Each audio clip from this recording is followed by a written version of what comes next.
Just check, those of you joining online, can you hear me clearly? Yeah, great. Thank you. Okay, a few things to get through today. First few minutes we're going to spend on the AGM, and as part of the AGM, we have reports to approve, and then the process of electing and re-electing council members and some of the officers of the society. That should be done reasonably quickly, I think. Fingers crossed. And then we will have the presentation of a Barrington Medal to Niall Farrell. Somewhat belated, and we were just discussing the prize is probably worth a little bit less than it was when you originally won it. Due to COVID, Niall wasn't able to collect it, but we've got to have you here today. And then we will get into our ordinary meeting. We'll have a presentation from Shane, and Paul will share that. Okay, so running through, can I take it that the minutes of the last AGM have been read? Papers have been posted on the website for a while now.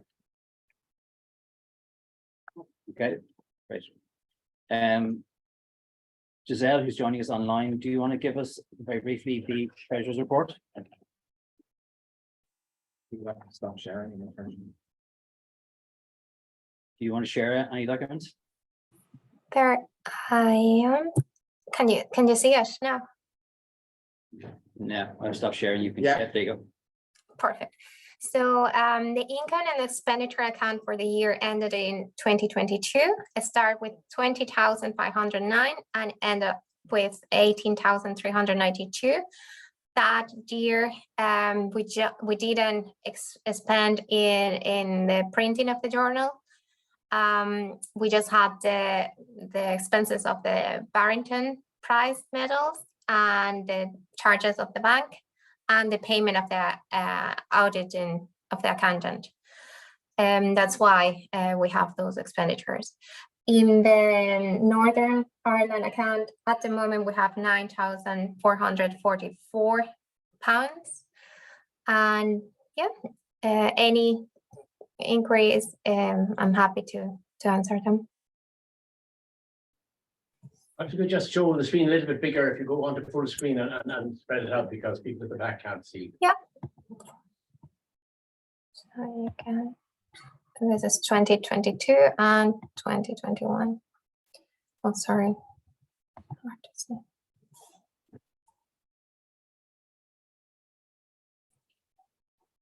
You're probably seeing like bigger amounts now, and is because of COVID. We haven't expended too much in the place, paying the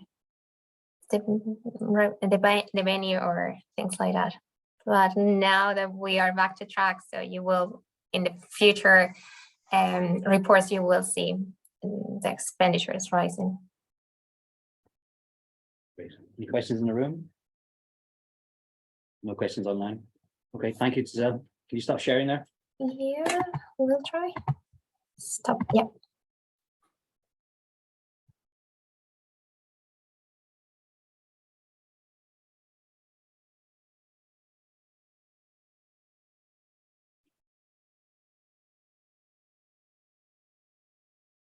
Okay.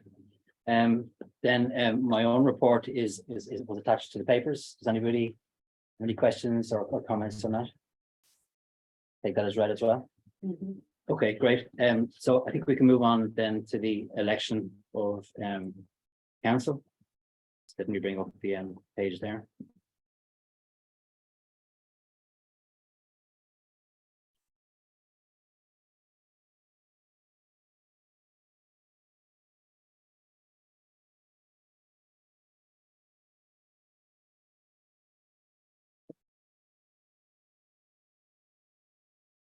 Okay, Brendan, Paul Walsh, Patrick, Christopher, Jennifer, Giselle, and Donald. They're all cycling off and back on again. Can I get a proposal in a second on that? Propose. Second. Thank you. And then we just to note that we had two resignations during the year, Ron Carey and Loretta Sullivan. And we've also had a bit of movement of the officers. Alan de Bromhead is stepping down as the Northern Ireland Secretary. but he's going to stay on the council. And Lisa Wilson is going to join us as the honorary secretary in Northern Ireland. And Lisa's joined us online there. Can I get a proposer and a seconder for that, please?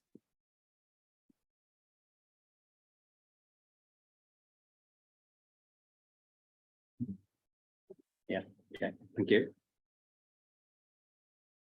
Okay, and that concludes the business of the AGM. Okay, Paul, now the Barrington presentation. Yeah, so we at the last meeting we presented 2 Barrington medals, but we wanted to do them in person and to take a photograph. So we're going back, I think, a couple of years to Niall Farrell. His lecture was on energy poverty, and what we'll do is I'll just present the medal and most importantly the money, and then we'll get the photograph, the evidence that it happened, and we'll put it on the website. Stop sharing. Yeah.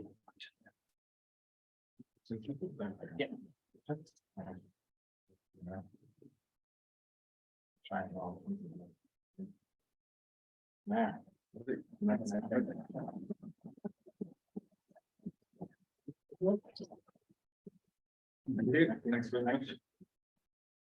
So well done. And just to say, we have a call out for the Barrington for this year, and we have actually increased the age limit to 40 years of age. And we have increased the prize to €2,500. So we will be contacting people in the departments and in the universities to even nudge or propose some of the young, that's called the young scholars, to enter the Barrington this year. And I think the deadline is July 1st, is that correct? Yes. July 1st. Okay. So without further ado, I just want to move on. So today we have an excellent paper by Shane Whelan from the UCD School of Mathematics and Statistics, is that what it's called? So I'll give the floor, and then we'll have 2 votes of thanks afterwards. I'll introduce those then, but I'll let Shane present his paper. So I'm just going to get it up, get the slides up. And here we go.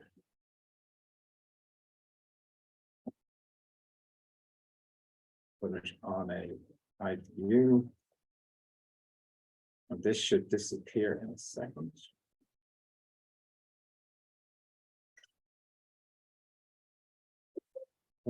Yeah. Okay, Shane. Thank you, Paul. Okay. Good evening, it's a very fine evening. Well, I'm here to present a paper by May Pally and myself. May is there joining us from London. She gave me the task of presenting our findings. It's entitled 3 Necessary Actions Prior to the Launch of Ireland's Auto-Enrolment Retirement Savings Plan. And look, we haven't had much development in pensions in Ireland for the last 100 years, really since independence. And this could be the single biggest change if it comes true. And the plans for it are very ambitious. Now, by the end of this year, or certainly by early 2024, this AE plan, as I'm going to call it, is to be in place. It's already tendered. It's gone through the tender process.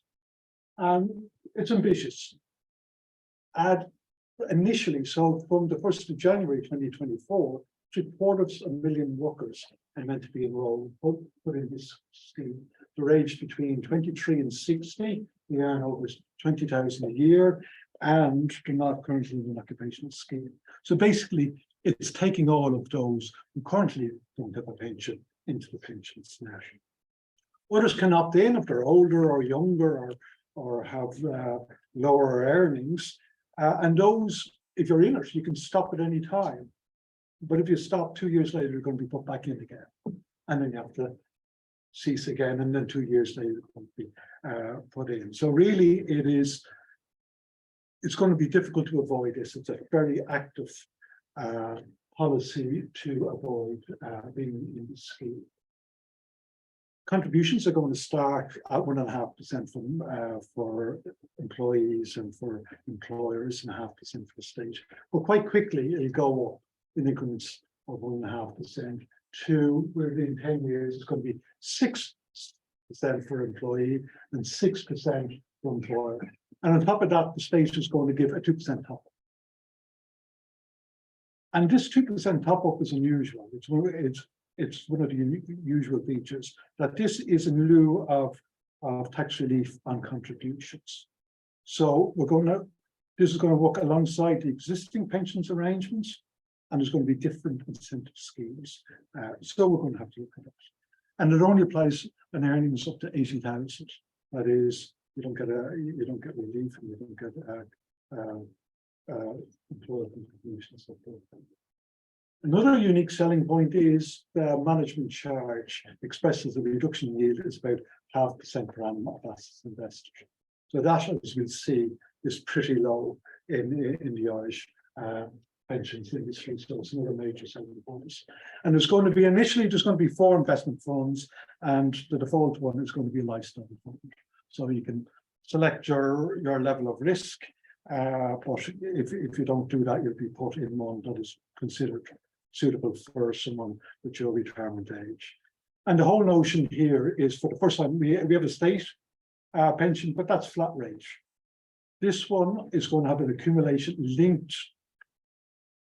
linked in some way to your earnings. So this extra retirement income, and it is on top of the state pension, is to provide a reasonable standard of living relative to your employment earnings. And that is the notion behind it. So let's look at those 3 selling points. We've got inertia, because you're put in the scheme unless you keep on getting out. 2, you've got this explicit subsidy by the state in lieu of tax relief on contributions. 3, you've got the low charges, much lower than you could achieve within the industry. And we know that pensions is a long-term game. Compound interest accumulated over 20, 30, 40 years makes quite a big difference. So even 0.5% charge, we look at that. And to begin with anyway, this is to be a standalone arrangement. There's no integration with the existing system. You can't take money out of one and say this is better and lump it in, no transfer values, nothing like that, neither in or out. And the scale of this, as you can imagine, 3/4 of a million workers to begin with. The scale of this is, well, take a 23-year-old, so that's the initial age. Take the average earnings, 40,000, according to illustrations by the Department of Social Protection. Come retirement, they would have a lump sum of about 8 to 9 times their then salary. So that could provide, whatever it is, let's say half the salary is pension for what, 16, 18 years on top of the state pension. So it's ambitious. The figures they produce suggest they project a 95% retention, that most workers will remain in the scheme. And even at the end of the first 10 years, when the contribution rate is low, and ignoring investment income, they expect just the contributions to add to 21 billion already. So this is, at the end of the first decade, it's going to be a sizable player in the market, and it will accelerate in future years. And finally, someone on a salary at 25,000 in 2024 and put into the scheme, and those low contributions, even then, the size of the pension pot on contributions alone, so ignoring investment income, the estimate is 29,000. Now, they're big numbers, and they could make a difference, like if they materialize in terms of pensions from retirement. But if we look at the NEST scheme in the UK, the NEST scheme, which is a very similar auto-enrolment scheme that started 11 years ago in the state in the United Kingdom. Well, if we look at how they got on, and they had the low charges, they had the auto-enrolment, the inertia it creates, and so forth. And if we look at that, the average size of the pension pot is just 2,200 sterling. There's over 11,000 retirement pots there, but most of them are dormant. So, okay, why is it going to be successful in Ireland? You can't just say it's low charges and it's good to save. In itself, that is not going to make it successful. So, how introducing another pension scheme, how is it going to change? That's what we're going to deal with here. We're going to isolate 3 faults as we would see it that will mean that it's very unlikely to be successful. And we point out corrective actions. So the bigger context is, here's the size of the pension pot in Ireland. Now this includes state pension as well. So it'll give a total feeling that I take either assets or liabilities. If there's no assets, I take the liabilities, and or otherwise the assets. And you see here the contributory social welfare pension is the workhorse of pensions in Ireland. Always has been for most people. For most people, over 50% of people, this will provide 90% plus of their income. On top of that, we've got we have the public sector pensions. They're DBs. Now, of course, they've been changed in recent years, but pensions is a big legacy issue. It takes 20, 30 years for change to take its toll. You see there, that's almost a quarter of the pension liability. So some people are doing quite well. And then if you look at the top part of there, you're looking at private defined benefit schemes, private DB schemes, and then individual pension arrangements as well. And you can see, well, they're there, but they are just top-ups, and in fact, they're less than 25% of the pension model. The biggest in your head is the private DB scheme. And that is a legacy issue that has been run down and very aggressively run down. And there's issues there, and we're going to talk about those issues as well. So the layout of this talk is, first of all, I'm going to compare the incentivization of pension savings. Nobody is going to save for a pension unless they're incentivized, because saving for a pension means that you're locking away your money under the rules of pension. You can only take out your money on retirement or on debt, earlier debt or ill health. You are restricted in your use, so you have to be incentivized in some way. And obviously the state incentivizes. So we look at that, we look at the incentivization of the AE plan and the existing pension arrangements. And we'll see quite clearly that there is an enormous bias. So while the state's doing it, it's actually biasing one enormously more the existing pension arrangements. So basically the left hand and the right hand are working well together here, and there is an enormous bias here. It's just very interesting as well to see how it is. 2, we look at the attraction of lower pension charges. And we'll see that this is never a big selling point in pensions now. Never has been.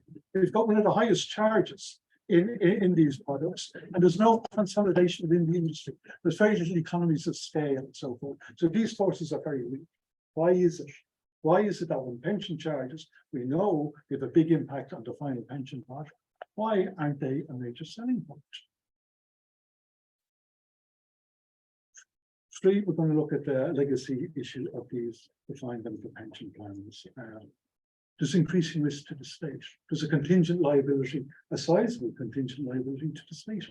We'll highlight that, and we'll talk about the headache for employers. And maybe this new AE plan could make allies here, could make friends by getting rid of the headache from the employers, and maybe even managing this contingent liability of the state. So we'll talk about that. But if that's the case, the AE plan will have to be open to transfers in, at least from DB schemes. And then the DB schemes will transfer in from more inferior pension arrangements.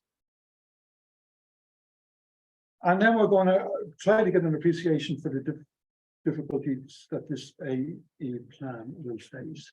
It doesn't have many friends out there. We've a well-developed pensions industry. They make their money, they make their living, they make their profits from the existing one. And this AE plan, with its low charges, has the capability of seismic change within this industry. So we just have to be conscious of that and just look at why maybe the pension reform in Ireland has taken, well, until now for over 100 years, but of the forces that have been worked, where we are the last of the OECD countries to introduce such an auto-enrolment or mandatory savings scheme. And then we will make 3 necessary actions to help prevent the failure.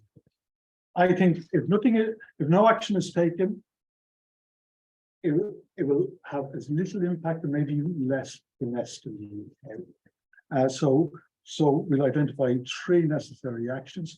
But even if these are taken, we're not guaranteeing success. These are necessary conditions to give the AA plan, to put it on a level playing field with the existing pensions industry. In itself, it won't guarantee its success. So let's get down to it. Incentives. We all go by incentives. So, sorry. So let's look at the incentivization of private sector schemes.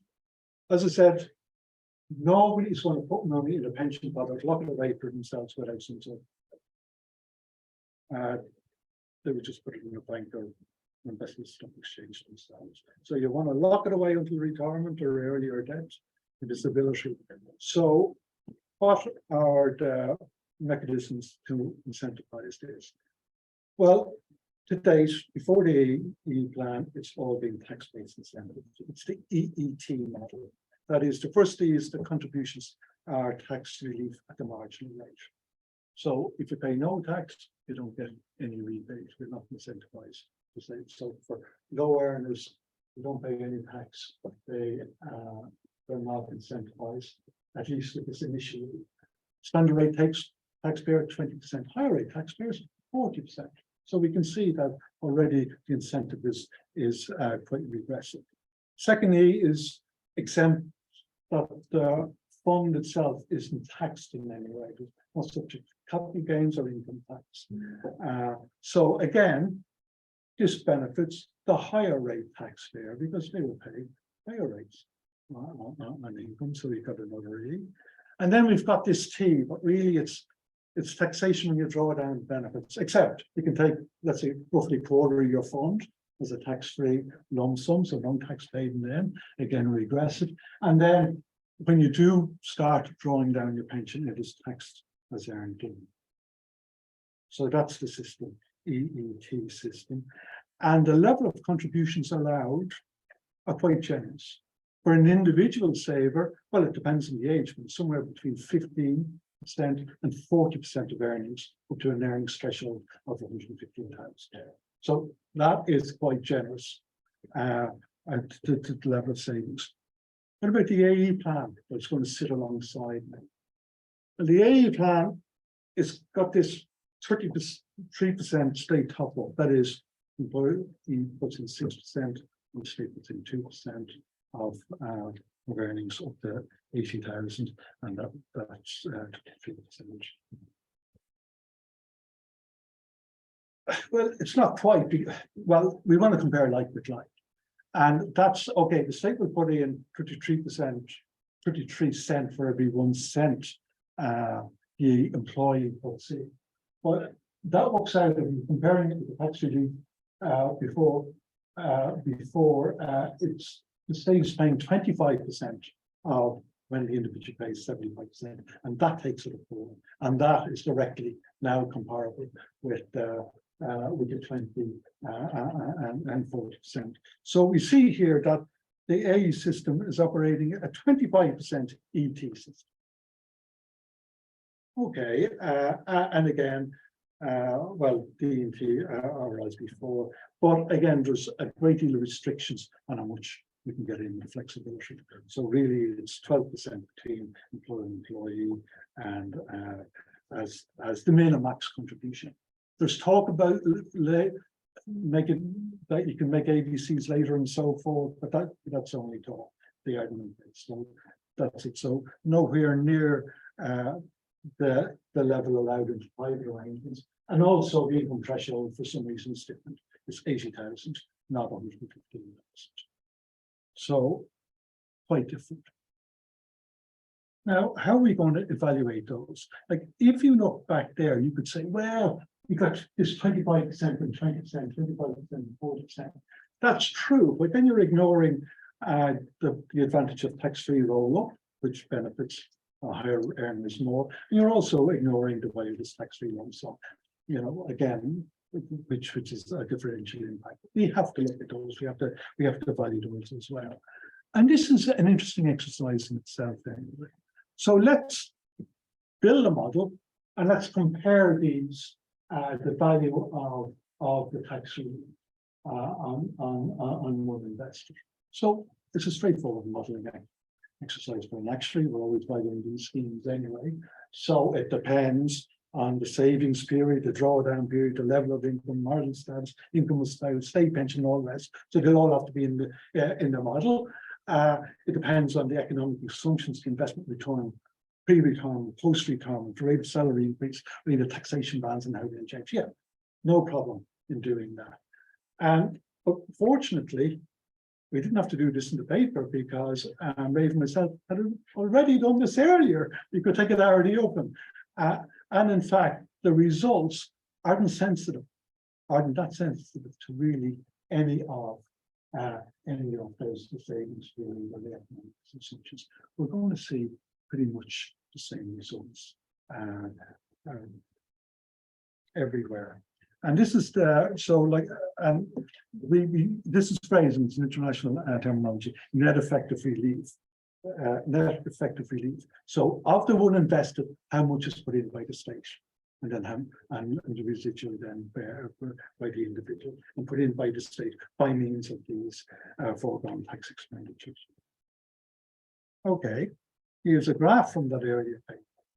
It's not a great graph, but it captures what's going in. Okay, look at the salary levels. It's going from 0 up to 120,000, and it's got the net effective rate of tax relief on this slide. So 0.3 there is 30%, which means the government is putting in at 30% of everyone that is actually put in. So the individual is 70%. And let's just look at the married here. We just focus on married. You can look at the other figures in the paper. You see, initially, people under 20,000, there's no incentive, a disincentive to save, largely because they're not paying any tax. And you draw down that pension, you have to pay USC on it and so forth. So it's not a good deal for them. It rises very steeply as for the standard rate taxpayer, and we have that going up to about 40,000 there, and it's and then it goes very steeply up again for the higher rate taxpayer. Look at the level it reaches for the higher rate taxpayer, and that it gently comes down over time. But for these, for about 50,000 of the 80,000 there, it is at 51%. That is, the state puts in more money than the individual. For every one, this an individual puts in, the state puts in 1.04, I think it is. Puts in even more. Now I find that interesting because we're always told about the unaffordability of pensions, and when you actually look, well, the state is paying most of the pensions for making the cost paying it for most of the higher earners, and somewhat less for those standard rate payers, and even taxing those lower. And let's do this. I'm going now just up to the 80,000 there, and of course that captures the vast majority of earners in Ireland. So we've got salary level, we've got married, we've got single. We just look at the married here. You can see how much that 51% total there is made up of. Well, it's mostly the initial contribution level, the tax relief from that, the higher rate of tax, and the other reliefs end up being 11%. And that's quite robust. It's robust there across earnings levels, but it's also robust with regards to the loan solutions. So that's it. Okay. That is the current relationships. Why don't I express this as a subsidy you know, for one investor, just as the 33% subsidy is for the AE plan. And why don't I put in and compare it with the AE plans one as well? Because you see these other tax reliefs, they apply post the AE plan as well. You know, there is this tax-free lump sum and there is this gross roll up. So they apply. So let's do that now.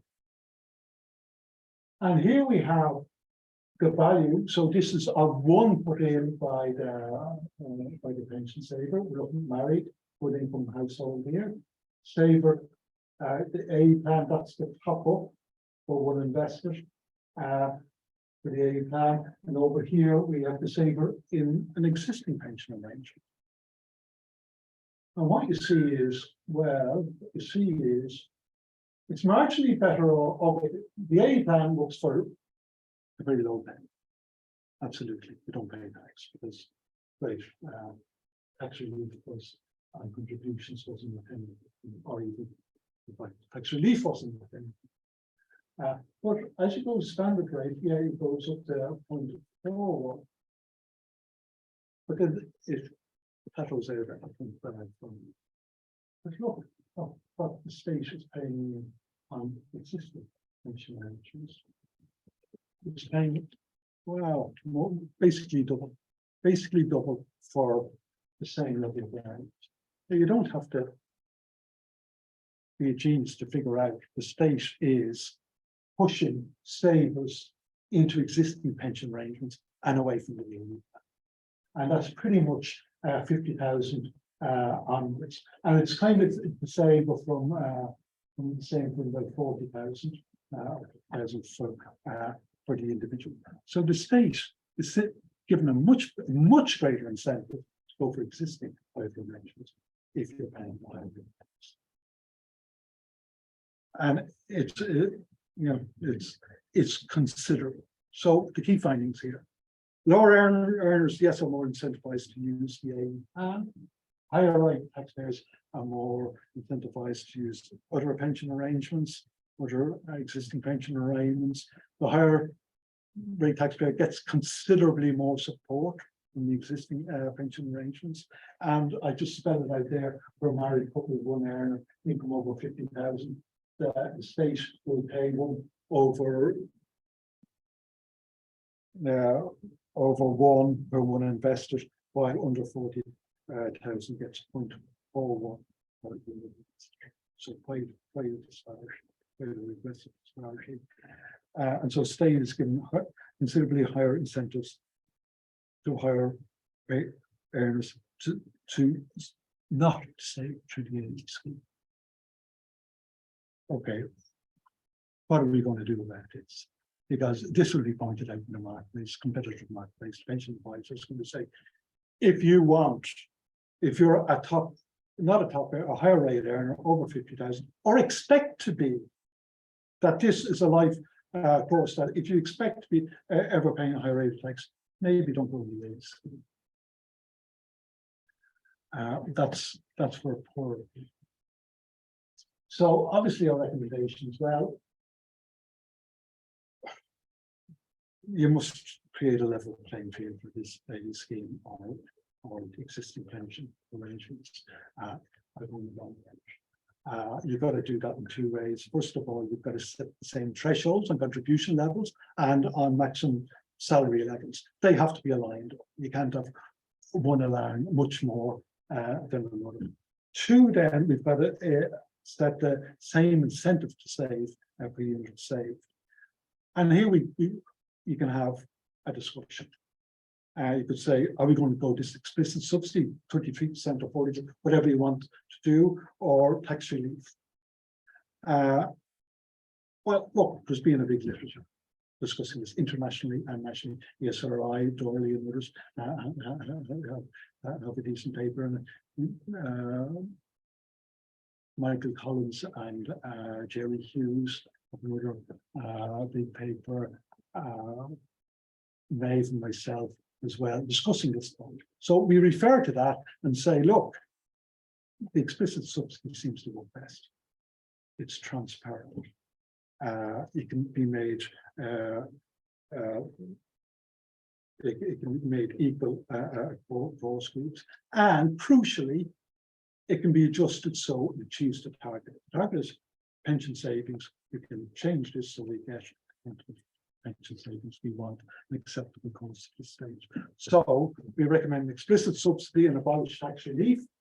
Tax relief was never really understood even by the pensions industry and how valuable it was. So maybe we get rid of that and have explicit subsidy. Well, then are you going to keep it at the same level? So you're giving higher to higher earners. Well, that might wash politically with a new scheme. So we suggest that make the subsidy same for all. By the way, higher earners don't require as much incentive to save as lower earners, you know. So it's clearly misdirected in terms of input. So same for all. Yeah, start with this 23% subsidy, and sort of if it works at that level, fine, but it can be adjusted up or down. Depending. And there will obviously be a knock-on issue for public sector pensions. We saw the size of them on the marketplace. If the value of replacing those pensions increases or decreases, well then that's a consequence on the remuneration, in which case it has to be equalized a little bit. But the additional superannuation contribution there might be adjusted for those upwards or downwards, depending on the impact. Okay, so that's the first bit.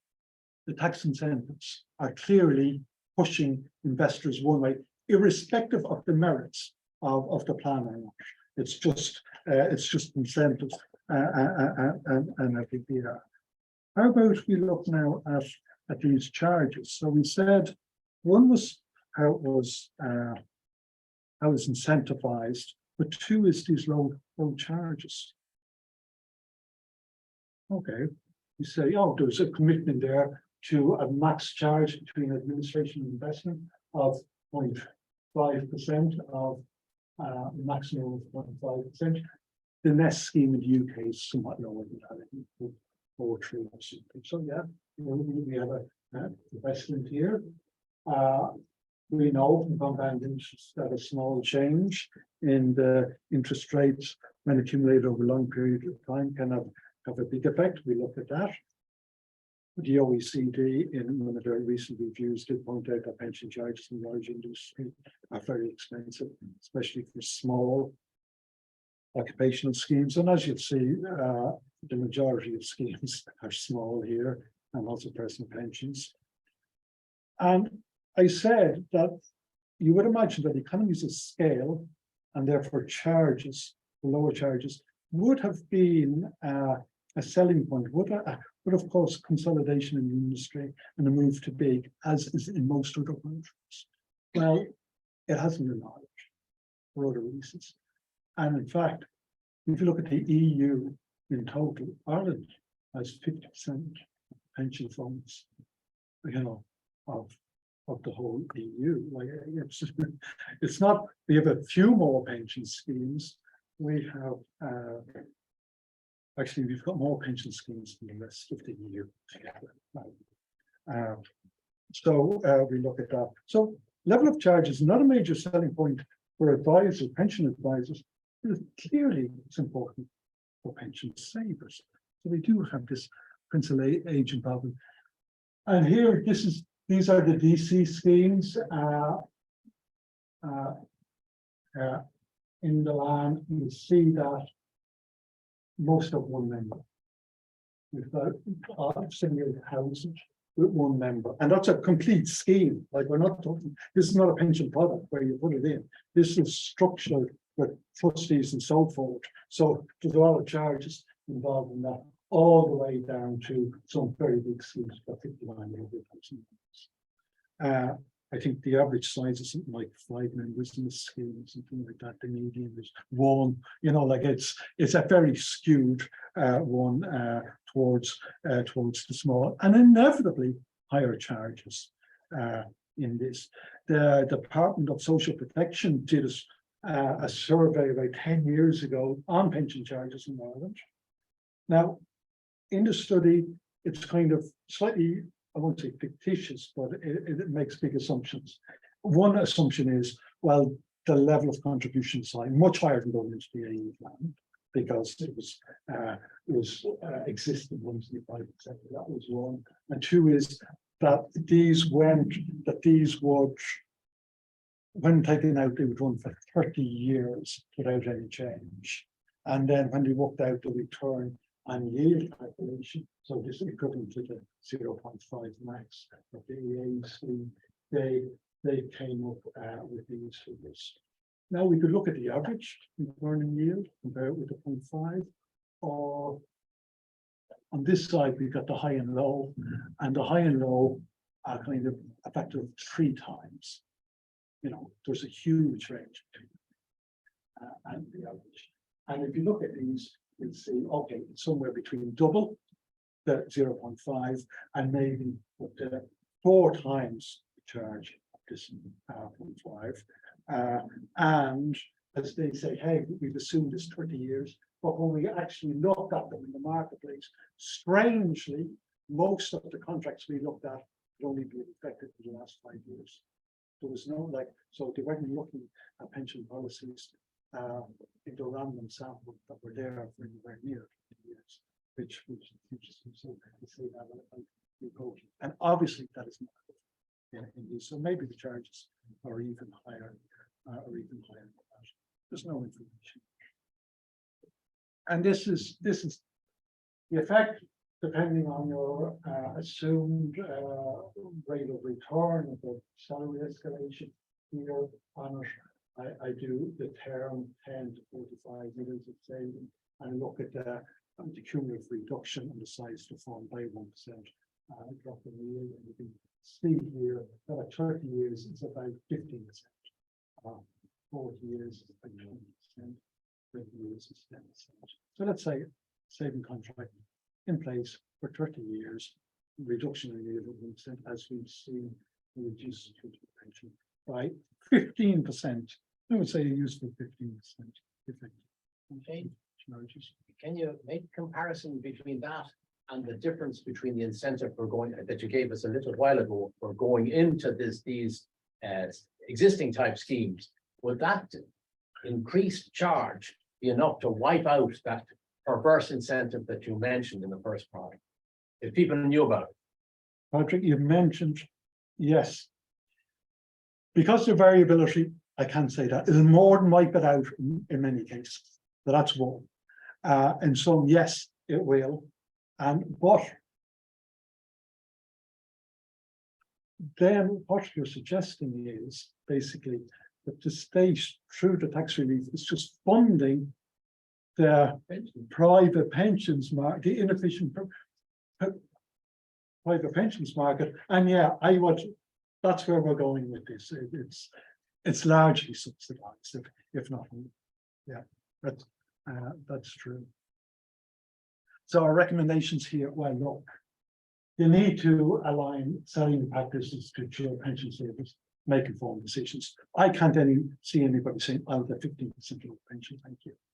You know, for certain options or whatever.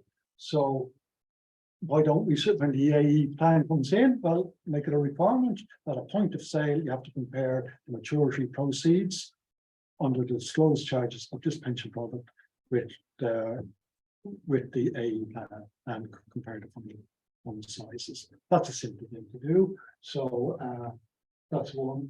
Two then is, well, we should be banning commission on all pension products. It's very difficult to justify commission.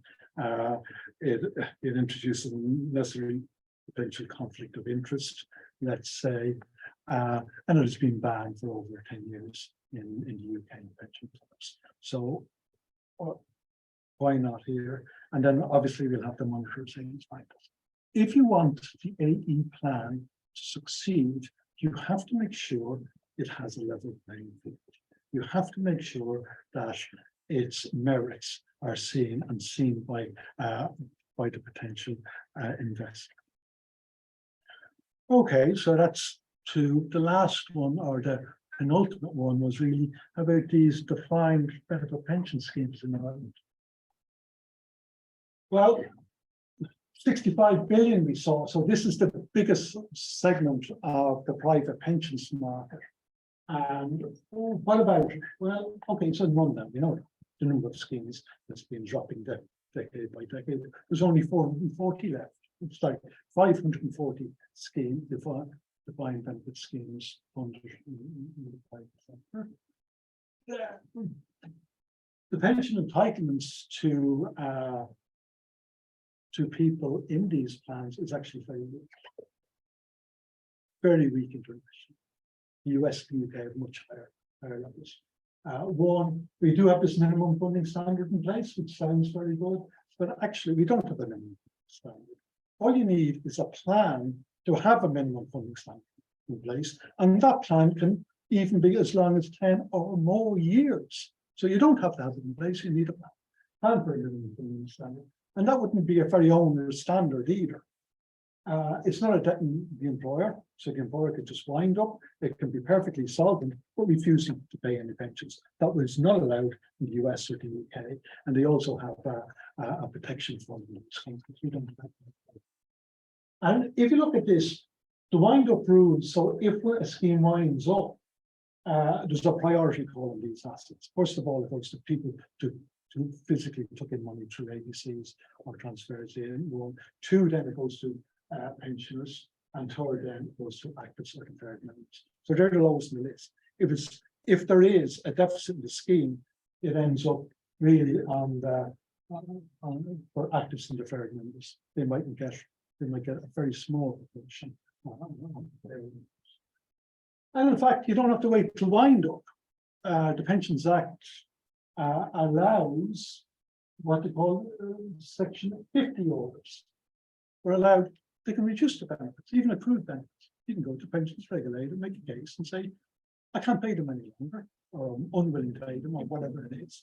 But they will reduce the benefits of schemes, including accrued benefits. So that's pretty low protection. And this isn't used occasionally. I said there's 400 for the schemes subject to this funding standard. Over the last 11 years there, 136 such orders were made to reduce the limits. So it's sizable. And if you look at what's happening as these schemes age, well, as we age, and many of them are close family members, close maybe even to friends at this stage, you can see, well, they become older, you retire, and then you become a first call on the assets. So the deferred members and the actives, their pensions become more and more insecure in time. You see, and the pension authority has ordered pension to that. And you say, okay, so well, in the case of a deficit, who pays? Well, the state pays, because we have a ruling from the European Court. We had this case in Order for the Preceded scheme went belly up. Was it 2011 or so, 2010, 2011? And of course, the deferred and active members didn't have anywhere near their entitlement, so they went to the European Court. The European Court ruled that the Irish state was responsible because it didn't protect workers' rights. It didn't, and therefore the state eventually paid out compensation to these workers. We also, okay, so the state should perhaps manage this liability, contingent liability it has, but also for these the sponsors of these DB schemes. These are very difficult to manage, to report enormous management time and expertise, and maybe costs, at inopportune. No, costs are always at inopportune times. But that, so maybe these sponsor employers would like an out of these, and the legislation is in place where they can transfer into other good pension arrangements if they wish, deferred members or the deferred members. So why not allow them to use the A plan, which is a good plan, low charges, and push the deferred members in there. Remember, it's very difficult to keep contact with former employees who might have been there 20 years ago and so forth. But there would be no problem perhaps in the month's payment into the A plan. And these are figures from the latest Pensions Authority's annual report and accounts. And it just shows you it just shows you, see the deferred members, there's 128 odd thousand of those with a liability of about 12 billion. So that's under 100,000 liability each. So it'd be a good big start to be lost and so forth. And if you look at there's about 60 schemes who are underfunded at the minute, and that's 2.6 billion. So that's where we are, and these schemes are falling year on year as they wind up inflows and whatnot. So our recommendations here, and go on this. The A plan should be open to transfers from existing pension arrangements. Obviously, without this 33% subsidy or whatever it's decided, these already got tax relief, so it's just a movement straight in. And sure, if you're going to make it open to DB schemes, help the state manage its liability and help employers make alliances between employers, well, why wouldn't you allow it to be all existing pension arrangements? If it's in the interests of the pension saver, why wouldn't you allow them? So, again, obviously, we'll without the subsidy. And in short, why don't raise the AP, the A integrated into pension landscape and transfers in later. Next, they allow this in 2021 transfer. So they allow it one for whatever it was 10 years before trying to integrate it, and maybe standalone isn't the way forward. And finally, we talk about opposition to the plan. Pensions don't really sell themselves, you know. But the opting in, not opting in, the auto-enrolment will obviously have. But look at this. This A plan can bring disruptive change to the pensions industry. Certainly, if you're going to change the incentive, and certainly if you're going to change point of sale regulation and so forth. And obviously, any reduction in charges made by the industry is a reduction in profits or income. And if you look at this, one of the reasons certainly we can point to the lack of evolution of the pension system in Ireland compared to any other country, including our UK closest neighbour when we inherited from them, is being that the pensions industry has been allowed to exert a lot of influence over pension policy. Michelle Maher there wrote a very important PhD on the politics of pensions in Ireland, how the industry were allowed to draft the regulation that regulates their own industry, how they were allowed control of the policy through the pensions boards with representatives from industry groups in a majority of it, and how in particular they could resist changes. Like what we're proposing here and what was proposed in other countries, those faults of the system were manifested over the years, but it always seemed to fall off the agenda in some way.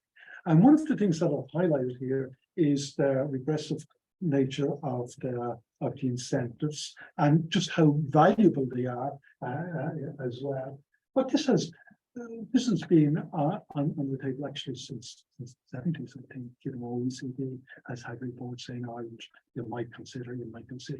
And actually, when they got a chance to take it in 2010, one of the conditions of it in that memorandum was to reduce various pensions related tax rates. Like it was known, and they are very, very costly to this stage. They were going to be the most costly in the world as a percentage of GDP. But it's just to say that the pension industry were allowed too much leeway. There's many reasons for that. We know if you've got public servants, you know, with their own pension scheme, maybe they are so motivated and so forth. But look, the state subsidy makes pensions viable. whether it's as a tax expenditure, whether it's a direct subsidy, and obviously it's got to be scrutinized in terms of equity, transparency, and efficiency in meeting the target of getting people safe for their pension or insufficient needs. And that allows me to conclude. The AE plan will fail to make a significant impact on pensions and mind. There's 3 actions to take. Action 1, it must create a level playing field for the AE plan. It's dead in the water without this. So you must reform tax incentivization of private savings. It has to the same level as the AE plan and equalize the thresholds on contributions and salary rates. 2, it's got to align the selling practices more in the interest of the pension savers. They must be able to make informed decisions. And I say illustrations, absolutely, of the final value of the pension after the action of charges, for both that and the AE plan, and bank commission. And finally, integrate AE into pensions landscape. There are plenty of problems out there, like most of the ones, well, the higher charges in the industry and the variability of the charges, but also of the DB schemes. And so allow transfers in and out initially, and this will help manage the rundown of DB schemes as well, manage contingent liabilities there. So I'll conclude there. Thank you.